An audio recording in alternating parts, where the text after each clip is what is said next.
यवतमाळच्या टिपेश्वर अभयारण्यातून सोलापूरच्या बार्शी तालुक्यात एक पट्टेरी वाघ भटकत आला। या वाघाने जवळपास 500 किलोमीटरचं अंतर पार करत सोलापूर गाठलं, तेव्हा बार्शी तालुक्यात भीतीचं वातावरण निर्माण झालं।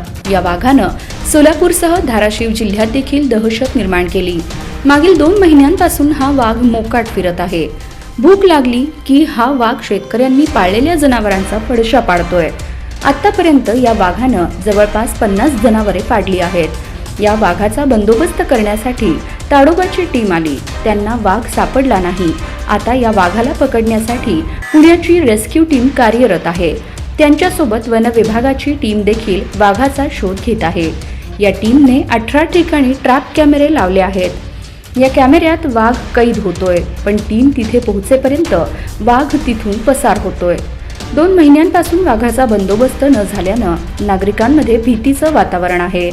वाघाला पकडण्यासाठी दररोज मोहीम हाती घेतली जात आहे।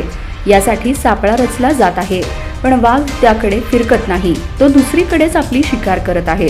यामुळे या वाघाला अद्याप पकडता आलेलं नाही।